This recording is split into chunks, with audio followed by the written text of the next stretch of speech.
Greetings folks, Dunman here, and today we are going to be embarking on a journey. These 3 videos on my channel are going to be covering quite an interesting experience that I had lately. A scientific expedition gone wrong, times of difficult survival, and an encounter with the divine. I have done my best to recount my experiences and compile them in these videos. So without any further ado, this is Temple Island Arc.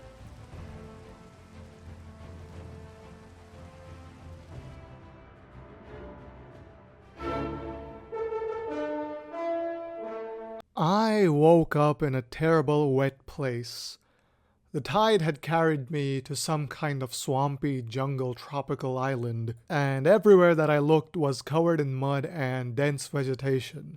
All in all, I was quite a bit screwed. I started walking around, exploring the place a little bit, and it was pretty difficult. My shoes kind of got stuck in the mud everywhere I went, and so I tried climbing up the trees to get a better view of the place. The entire island seemed like it was covered in dense forests. But then on top of a tree, I saw it. On a small hill nearby, there it was, the island temple. I slowly started becoming familiar with the wildlife of the place. There were cranes walking around, and sometimes here and there I would have the luck to spot a beaver working on its dam. The waters were mostly populated by these things I like to call mudfish. They are pretty nasty creatures. They're slimy and weird, but they were kind of my only source of food, and that's why I grew pretty attached to them. As nasty as the island looked, here and there I would catch a glimpse of something just purely wonderful. As I was the only one there, and I had no one to talk to, I became pretty focused on everything I saw and I heard. The rain felt wonderful when I was underwater trying to catch the fish, and sometimes I would just turn around and I would see the water extending as far as the eye can see. The puddles are deeper than you think, and soon enough I would find out how deep they really went. But in the meanwhile, my main goal was to survive.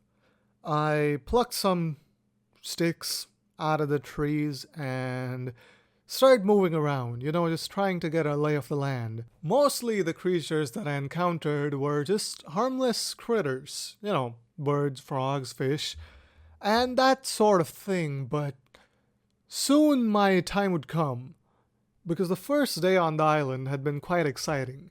I had discovered a source of food, I had discovered new animals, and soon I would discover nighttime and what it brought. I still remember the first time that I saw it. The creatures of the island. In the darkness, I still haven't taken a good look at any of them. But it was like a man, but not quite a man. It blended in pretty well with the rest of the biome. Its body seemed to be made out of mud. And I still think of the night that one of them almost took me. It was a horrible experience. I was in the darkness. I could not see a single thing around me. And that's when it sprung up on me. I started running away. I still cannot tell how many of them were behind me. In the moment, it felt like there were thousands. The mud slowed down my stride. The vegetation kept me from moving fast. Not to mention the other mobs were after my head as well. I somehow managed to scurry my way up into a tree, where I spent the rest of the night in the grueling rain. The morning did bring some peace. I got a better look at the temple from up there, and I also saw a few little frogs playing around in the pond, which was probably the highlight of my trip to that island. But by that point in time, I had grown quite a bit hungry, so I decided to do a little bit of spear fishing. I got myself a stick and started poking around in the mud.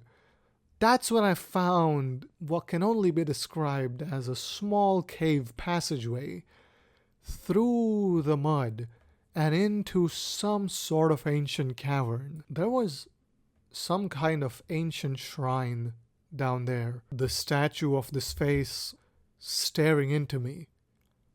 And then what happened is something I can never ever forget.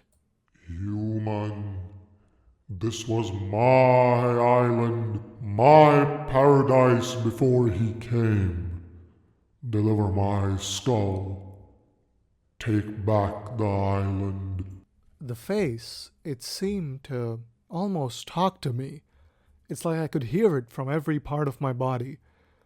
And when it was done, a skull appeared in front of me. Almost instinctually, I did what the voice had commanded. I took the skull and started heading up the mountain towards the temple. The closer I got to the temple, the more nervous I became. The vibes were just kind of off, man. Also, the closer I got, the wildlife seemed to leave me behind. It was kind of like the whole biome was scared of the temple.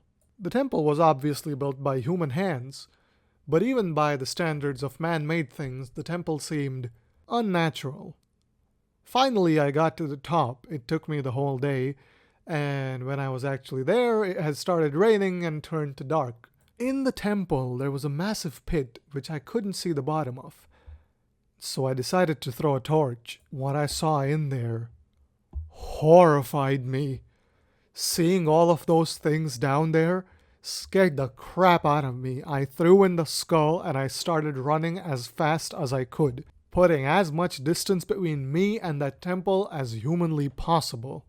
By the time I had made it far enough to where I could turn back and look at it, the temple had started glowing by itself. But I kept going.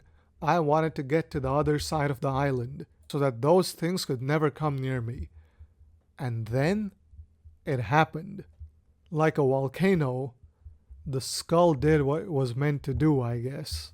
It continued for a good while, I think, because the entire time I was running, I could hear it behind me. For the first mile or so, the sounds were loud, and then either the commotion stopped or I just ran far enough, but I couldn't hear the noises anymore. Whatever mystical forces had acted upon the temple, they had been successful. The face in the cave had been successful. He had successfully taken down his enemy or whatever it was, laid complete waste to the temple, and the island seemed safer for it somehow. Regardless, I had to get away, get to safety, get to the beach as soon as possible.